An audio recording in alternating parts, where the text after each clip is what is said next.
Salamat, Doc, at pagpaplano po ng pamilya ang atin pong pinag-uusapan. Alam niyo mga kapamilya, nakilala po natin ang isang ginang, isang pamilya na una, maaga po sila nag-asawa, tapos mamaya nagkaanak hanggang nanganak at nanganak hanggang umabot po sa 7 ang kanilang mga supling. Kilalanin po natin sila. 17 pa lamang si Jingle Salonga ng mag-asawa. Makalipas ang 1 taon, sa edad na 18, isinilang ni Jingle ang kanyang panganay. Nasundan ito pagkatapos ng 2 taon, hanggang umabot na sa 7 ang mga supling nilang mag-asawa. Dahil natatakot ako magpalaygit kasi dahil yung kapamangkin ng asawa ko namatay. Yun lang pinatatakot namin mag-asawa. Pa daw matulad ako doon. Aminado si Jingle na wala siyang sapat na kaalaman pagdating sa pagpaplano ng pamilya. Lagi naman siyang nagpupunta sa kanilang mga health center para magpa-check up. Nagtatanong na rin siya sa mga paraan para hindi magkaanak. Pero umiiral lang kanyang takot na gumamit ng anumang contraceptive. Binibigyan ho ako ng pills pero tumatanggi po ako. Tapos gusto niya akong palaygit dahil ayaw ko rin ho. Kahit hirap sa buhay ang pamilya ni Jingle, napagkakasya pa rin naman daw nila ang kita ni Mister sa pagpapadyak. Nagpapasalamat naman si Jingle sa kanilang health center dahil libre niyang napapacheck up ang mga anak upang hindi maging sakitin. At kasama po natin ang pamilya ni Nanay Jingle at Tatay Ervin. 5 po ang kanilang kasama ngayon, yung 2 nasa labas. Morning po. Welcome po. Salamat, Doc. Kasama po natin si Doc Dina ngayon para pwede niya kayong mabigyan ng advice para po sa inyong sitwasyon. Okay. Tay, Nay, bakit po lumaki ang pamilya ninyo? Takot daw kayo mag-family planning. Ha? Hindi ba takot kayo? Aha. Di ba ang laki na ng pamilya ninyo? Lahat po ba nakakapag-aral? Yung iba po nag-aaral. Opo. Yung iba po hindi po. Dahil mahirap po yung kita namin eh. Oho. Pero bakit naiisip niyo bang magplano ng pamilya? Kayo po, sa banda ninyo, nagko-control ba kayo?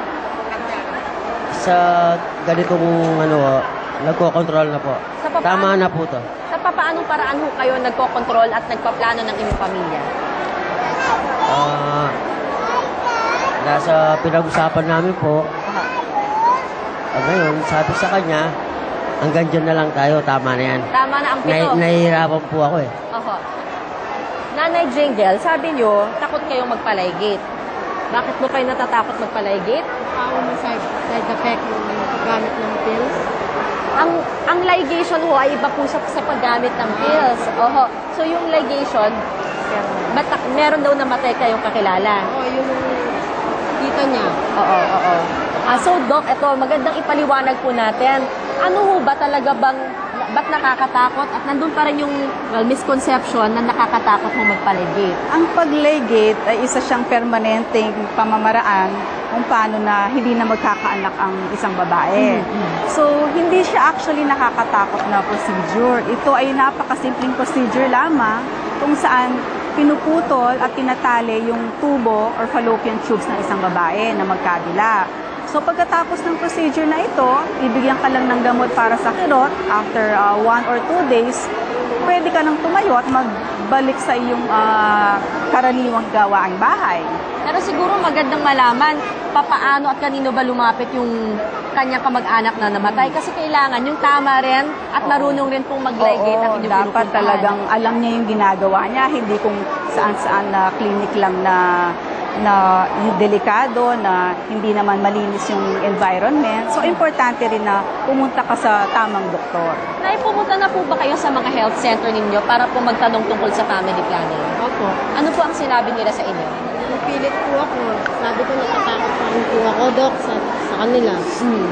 Anong uri ng family planning ba daw ang mga posible ninyong... Pinapagamit po ako ng pills. Baka may side effect din yung pills. Doc, baka may side effect ang pills. Ano naman ang masasabi po ninyo? Ang pills kasi, actually may misconception, no, na may side effect siya. Actually, yung mga pills natin ngayon, pabababa na yung levels ng hormones nila, which are estrogen and progesterone. Kaya wala na masyadong mga side effects na nararamdaman dati. May konting side effects, pwedeng parang ang isip ng mga babae parang tumataba sila. Actually, hindi siya totoo. Parang meron lang feeling na bloatedness, pero mawawala din ito. Tapos, ang isa pang maganda sa pills ay mababawasan yung actual regla ng isang babae. Magre-regulate siya, darating siya buwan-buwan, at mababawasan pa. So, mababawasan yung chance na magkaroon ng anemia si misis.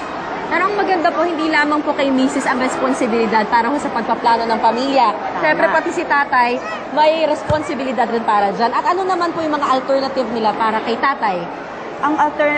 Para kay tatay naman, pwede siyang mag-condom. Ito isang alternatibo at saka mabilis lang gawin, kayang-kayang gawin ng tatay. Kung di siya marunong, pwede siyang magpatulong sa health center, paano paglagay, maayos na paglagay, para hindi ito mag-slip or mabutas. At ang iba pa ay ang natural family planning naman. Ito rin ay ina-advocate ng ating government kasi it's the option of the couple, whether gusto nila ng natural or yung mga conventional family Ang planning. pinakamahalaga po, madami pong choices sa pagpaplano ng pamilya. Pwedeng natural at pwede rin yung artificial family planning. Pero ang importante ho ay kumonsulta po ko sa inyong mga health center para po malaman ninyo kung paano po kayo gagabayan sa pagpaplano po ng inyong pamilya. Maraming salamat po, Doc. Di na dyan lamang po kayo ha. Magbabalik pa rin po ang salamat, Doc. Thank you. Intindahan niyo ba yun? Hindi na ibabato?